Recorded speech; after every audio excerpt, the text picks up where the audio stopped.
నమస్తే, welcome to Shri media. నేను మీ విష్ణుప్రియ. మన ఓటు మన బాధ్యత అనే ఒక వినూత్న కార్యక్రమానికి ప్రారంభం చుట్టాం. ఓటు యొక్క హక్కు బాధ్యతలు అందరికీ తెలియజేసి ఓటింగ్ శాతం పెంచాలి అనేదే ఈ కార్యక్రమం యొక్క ముఖ్య ఉద్దేశం. దానిలో భాగంగానే ఇప్పుడు మనతో పాటు ఉన్నారు లెజెండరీ డబ్బింగ్ ఆర్టిస్ట్ ఆర్సీఎం రాజు గారు. సార్తో మాట్లాడి ఓటు యొక్క ప్రాధాన్యత, ఓటు హక్కు, ఓటు వేయడానికి కావాల్సిన బాధ్యత, వాటి గురించి వివరంగా తెలుసుకుందాం. నమస్తే సార్. నమస్తే సార్, మీకు తెలుసు ఇప్పుడు మనకి మే 13వ తారీఖున ఎంపీ ఎలక్షన్స్ జరగబోతున్నాయి. ఇక్కడ పక్కనున్న రాష్ట్రాల్లో అసెంబ్లీ, ఎంపీ 2 ఎలక్షన్స్ జరగబోతున్నాయి. కానీ దీంట్లో అందరూ బాధపడే విషయం ఏంటంటే ఓటింగ్ శాతం అనేది గ్రామాల్లో కంటే కూడా బాగా చదువుకున్నటువంటి యువత ఉన్న నగరాల్లోనూ పట్టణాల్లోనూ చాలా తక్కువ శాతం ఉంటుంది. సార్, ఇప్పుడు మొన్న ఎలక్షన్స్లో చూసుకుంటే కూడా హైదరాబాద్లో 55% వరకు మాత్రం 55% లోపే మనకి పోలింగ్ జరిగింది. ఎందుకని బాగా చదువుకున్న యువత ఉన్న నగరాల్లో పట్టణాల్లో కూడా పోలింగ్ తక్కువ ఉంటుంది? అంటే ఇది నేను దాదాపుగా 90s 91 ఆ టైం నుంచి కూడా నేను ఓటు హక్కు వినియోగించుకుంటున్నా. ఏ ఎలక్షన్ కూడా నేను మిస్ అవ్వాల. ఎలక్షన్లో ఓటు హక్కు మిస్ అవ్వడం అంటే మన ఫైనల్ ఎగ్జామ్ని మనం మిస్ అయినట్టుగా ఫీల్ అయ్యేవాడిని. ఓకే. ఒకసారి నేను క్రికెట్ అంటే నాకు బాగా పిచ్చి. అందరికి ఉన్నట్టే భారతీయులందరికీ క్రికెట్ అంటే పిచ్చి కదా. క్రికెట్ మ్యాచ్ చూస్తూ నా ఎగ్జామ్ డేట్ మర్చిపోయా. ఓకే. కానీ ఎలక్షన్స్ మాత్రం ఎక్కడున్నా కూడా నేను మా స్వగ్రామం మహబూబ్ నగర్ జిల్లా, ఉమ్మడి మహబూబ్ నగర్ జిల్లా వనపర్తి. నేను హైదరాబాద్లో నాకు ఓటు హక్కు లేనప్పుడు కూడా నేను ఊరికి వెళ్ళి నా ఓటు హక్కు వినియోగించుకొని నేను వచ్చేవాడిని. ఇప్పుడు మనమందరం అంటున్నాం కదా, ఈ 75 సంవత్సరాల స్వతంత్ర భారతదేశంలో ఇది అతిపెద్ద ప్రజాస్వామ్య పండగ. అంటే ప్రపంచం మొత్తం మన వైపు చూస్తుంది ఈ సందర్భంగా. Largest democratic country in the world. ఇంత పెద్ద దేశంలో అసలు ఎలక్షన్స్ ఎలా జరుగుతున్నాయి, ఎలక్షన్స్ ప్రక్రియ ఎలా జరుగుతుంది, ఈ భారతదేశ ప్రభుత్వం ఎలక్షన్స్ని ఎలా నిర్వహిస్తుంది అని ప్రతి ఒక్కళ్ళకి, ప్రపంచంలో ఉన్న ప్రతి ఒక్కరికి మన మీద ఒక దృష్టి ఉంటుంది. మరి ఇంత ఘనంగా అని చెప్పుకుంటున్న మనం ఎలక్షన్స్ అయితే పెట్టుకుంటున్నాం ప్రతి 5 సంవత్సరాలకు ఒకసారి ప్రజాస్వామ్యయుతంగా.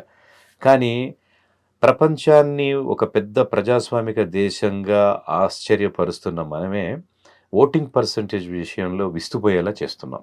అంటే ఓటింగ్ పర్సంటేజ్ అనేది చాలా, అంటే అతి కష్టం మీద. ఉదయం అయితే అస్సలు ఉండదు, ఆ మధ్యాహ్నానికి ఏదో కాస్త, ఆ తర్వాత ఏదో సాయంత్రానికి, మొత్తానికి ఒక 50% దాటిందంటే అబ్బా ఇది చాలా గొప్ప విషయం అన్నట్టుగా ఫీల్ అవుతున్నాం. ఇది చాలా తప్పిది.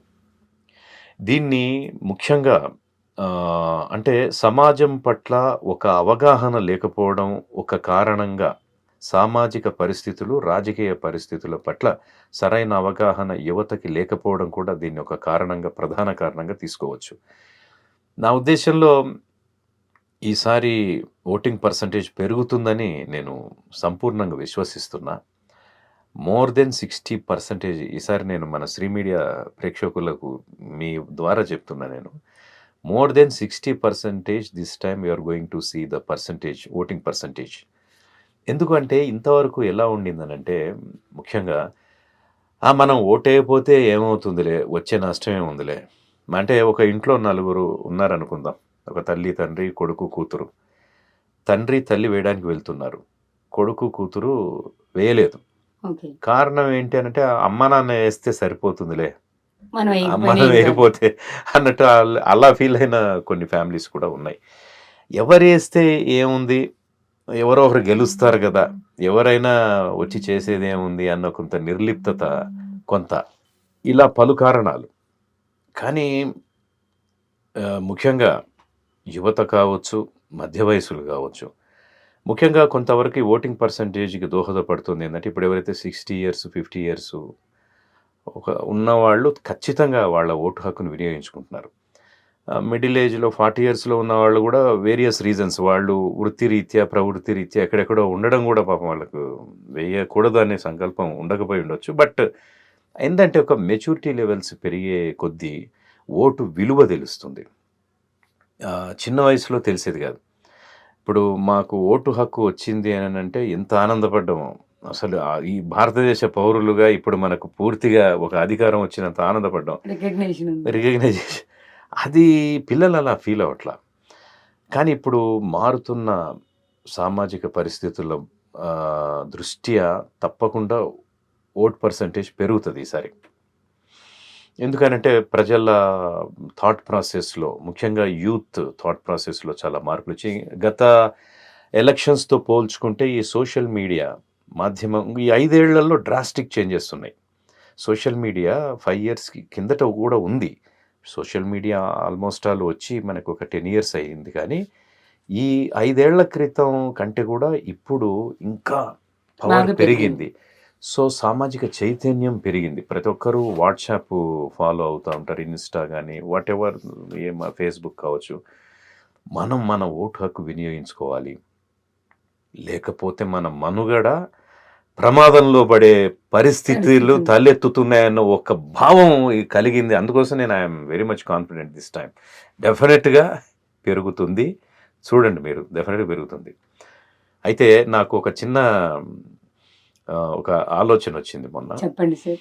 నాకు ఇలాంటివన్నీ చిన్న చిన్న ఆలోచనలు అంటే ఒక ఏదో యాడ్లో చెప్పినట్టుగా ఒక ఐడియా జీవితాన్ని మారుస్తుంది అని మా ఆలపాటి గారు ఒక ట్యాగ్ లైన్ కింగ్ అంటారు. ఆయన ఒక ఐడియా జీవితాన్ని మారుస్తుంది. ఒక ఐడియా, ఒక చిన్న ఆలోచనే ఒక పెద్ద వ్యవస్థను మారుస్తుంది. అంటే నా ఉద్దేశం ఏంటంటే ఒక పెద్ద ఇంటికి వేసిన ఒక తాళం కప్పను కూడా ఒక చిన్న తాళం చెవితో మనం ఎలాగైతే తీస్తామో ఒక చిన్న ఆలోచన మొత్తం వ్యవస్థనే మార్చే అవకాశం ఉంటుంది.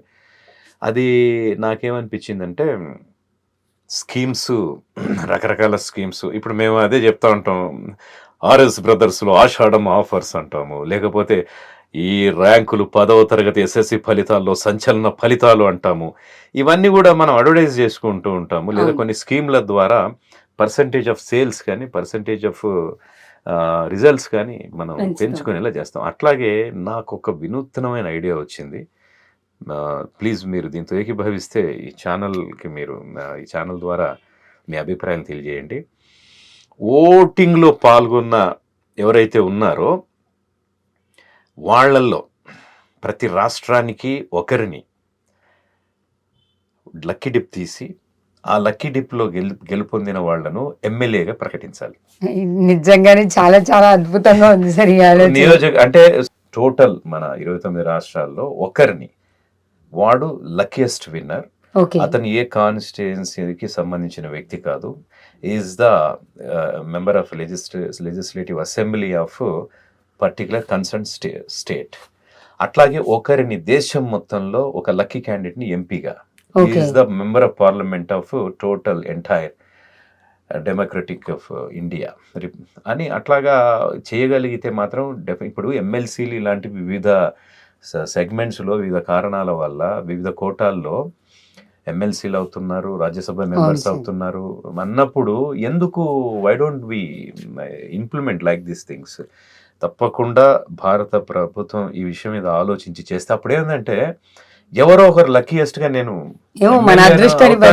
అవ్వచ్చు కూడా అలవచ్చు. ఇప్పుడు ఒకే ఒక్కటి సినిమా అదే కదా అర్జున్.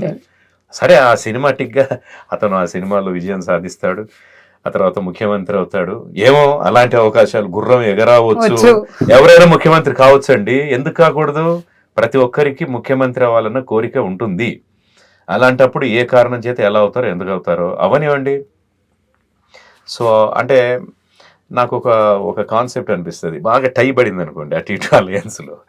కానీ ఈ గెలిచిన క్యాండిడేట్ ఎవరికి సపోర్ట్ చేస్తే వాళ్ళు గవర్నమెంట్ ఫామ్ చేసే పరిస్థితి వచ్చింది అనుకోండి, ముఖ్యమంత్రి కాకపోతే కనీసం మంత్రి పదవిని ఇస్తారు కదా సార్. అలాంటివి కూడా జరగవచ్చు. అంటే ఇది మీకు ఒక ఫిక్షన్ లాగా, ఒక కాల్పనిక జగత్తు లాగా అనిపించవచ్చేమో, కానీ ఇలాంటివి చేస్తే మాత్రం డెఫినెట్గా ఓటింగ్ పర్సంటేజ్ పెరుగుతుంది. అండ్ వన్ మోర్ థింగ్, మేధావులంతా ఆలోచిస్తున్నది ఆధార్ కార్డుకి ఓటర్ ఐడి కార్డ్ని అనుసంధానం చేయాల్సిందే. అది ఎందుకు అన్నది మనకు అర్థం కావట్లేదు. దానిలో సాధ్యాసాధ్యాలు ఏంటో మేధావులు ఆలోచించి నిర్ణయం తీసుకోవాలి. అయితే సార్ ఇప్పుడు మీరు చెప్పిన పెద్ద బంపర్ ఆఫర్లా కనిపిస్తుంది. ఇదైతే నిజంగానే అద్భుతంగా ఉంది సార్. మేబీ ఫ్యూచర్లో అట్లాంటి రోజు రావాలని మేము కూడా కోరుకుంటున్నాం.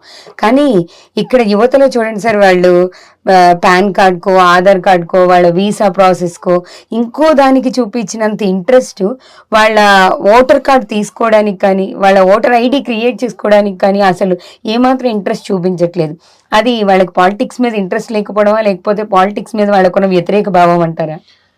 నిజంగా అంటే వ్యతిరేక భావం అని అనుకోవడానికి వీలు లేదు. ముఖ్యంగా ఏంటి అనంటే ఈనాటి యువత ఎక్కువగా వాళ్ళ కెరీర్ మీద కాన్సంట్రేట్ చేయటం. అంటే కెరీర్ ఇన్ ద సెన్స్ అప్పుడు చేయలేదని కాదు, మా జనరేషన్లో తర్వాత జనరేషన్లో చేయలేదని కాదు, చేసాం. కాకపోతే ఇప్పుడు యువత ఏముందంటే ఈ విదేశాలకు వెళ్ళిపోతాం అన్న మోజులో పడిపోయారు ఈ పిల్లలు. మాది కాదు ఏనాటికైనా వీఆర్ గోయింగ్ టు అబ్రాడ్. అలాంటప్పుడు ఇక్కడ ఈ ఎలక్షన్స్, ఈ వ్యవహారాలు అంతా it's not none of our business అన్నట్టుగా తయారైంది. సో ఇప్పుడు మైండ్ సెట్లో మార్పు వస్తుంది పిల్లలు. ముఖ్యంగా చాలా మంది అంటే ఇప్పుడు నా అబ్బాయికి ఈసారి ఓటు హక్కు వచ్చింది. ఓకే. మేము మోతీనగర్లో ఉన్నప్పుడు అక్కడ మిస్ అయ్యాం రిజిస్ట్రేషన్. అసెంబ్లీ ఎలక్షన్స్ అప్పటికే ఓటు హక్కు వచ్చిన అసెంబ్లీ ఎలక్షన్స్లో ఓటు హక్కు మిస్ అయ్యాం. చాలా ఫీల్ అయ్యి తర్వాత ఇప్పుడు పార్లమెంట్ ఎలక్షన్స్ ఉన్నాయి కదా మనకి, ఎంపీ ఎలక్షన్, ఇప్పుడు మల్కాజ్గిరి నియోజకవర్గానికి వచ్చాం మేము. అక్కడ వెళ్ళి 2-3 రోజులు అదే పనిగా తిరిగి అప్లై చేసి, ఆన్లైన్ అప్లై చేసి, మళ్ళీ మీ సేవ దగ్గర పోయి ఎంక్వైరీ చేసుకుంటే మళ్ళీ హ్యాస్ రిసీవ్డ్ ఓటర్ ఐడి. ఈసారి నేను ఐఎమ్ గోయింగ్ టు ఓట్ అని చాలా ఆనందంగా. అట్లాంటి యూత్ కూడా అంటే ఇప్పుడు నిజం చెప్పాలంటే విష్ణుప్రియ గారు, ఈసారి యూత్లో చాలా మార్పు వచ్చింది. ఇది గతం. మనం యూత్ అనేటటువంటిది ఎలక్షన్స్ మీద సరిగా లేకపోవడం, నా ఒక్క ఓటుతో ఏమవుతుందిలే అనుకునేది కాదు. ఈసారి మాత్రం ట్రెమెండస్. ఇప్పుడు మనం ఎక్కడ చూసినా కూడా ఆల్ ఇంజనీరింగ్ కాలేజెస్ కానీ, లా కాలేజ్ స్టూడెంట్స్ ఎప్పుడు కూడా చాలా అవేర్నెస్తో ఉంటారు. తర్వాత వివిధ పొలిటికల్ సైన్స్, పబ్లిక్ అడ్మినిస్ట్రేషన్ చేసేటువంటి యూనివర్సిటీ విద్యార్థులు కానీ వీళ్ళంతా చాలా అవేర్గా ఉంటారు. బట్ ఎక్కువగా బీటెక్ ఇటువంటి కొంత సాఫ్ట్వేర్ ఎంబీబీఎస్ స్టూడెంట్స్ వీళ్ళంతా కొద్దిగా ఇదిగా ఉండేవాళ్ళు. కానీ బట్ ఇప్పుడు ఈసారి తప్పకుండా ప్రతి ఒక్కరిలో ఓటు వెయ్యాలి, ఈ దేశ సమగ్రత, ఈ దేశ భవిష్యత్తు మన చేతిలో ఉందన్న ఫీలింగ్ పెరిగిందని నేనైతే పరిపూర్ణంగా విశ్వసిస్తున్నాను. ఏమో చూద్దాం, మేబీ ఐఎమ్ రాంగ్. రేపు ఎలక్షన్స్ పోలింగ్ పర్సంటేజ్తో it will be decided sir, అది తెలుస్తుంది. కానీ మీరు రాంగ్ అని మేము కూడా అనుకోవట్లేదు సార్. మీ అభిప్రాయమే నిజం కావాలి. సార్ చెప్పినట్టు ఈసారి ఖచ్చితంగా ఓటింగ్ శాతం పెరగాలి, ముఖ్యంగా యువతలో పెరగాలి. మేము ఈ కార్యక్రమం చేపట్టిన ఉద్దేశం కూడా అదే. ఇప్పుడు విన్నారు కదా, ఆర్సీఎం సార్ చెప్పినట్టు ఓటర్ కార్డు కోసమే 2-3 రోజులు తిరిగి మరీ ఓటర్ కార్డు క్రియేట్ చేసుకున్నారు. పేరెంట్స్లో ఫస్ట్ అవేర్నెస్ వచ్చి నెక్స్ట్ యూత్లో మార్పు రావాలి. మన ఓటు మన బాధ్యత. మన ఓటు హక్కుని మనం వినియోగించుకొని మన బాధ్యతను మనం సక్రమంగా నిర్వర్తించి దేశ భవిష్యత్తుని, రాష్ట్ర భవిష్యత్తుని మార్చే ప్రయత్నం చేద్దాం. మర్చిపోకండి, మే 13వ తారీఖు మీరందరూ కూడా మీ హక్కును వినియోగించుకొని మీ బాధ్యతను నిర్వర్తించండి. మన ఓటు మన బాధ్యత.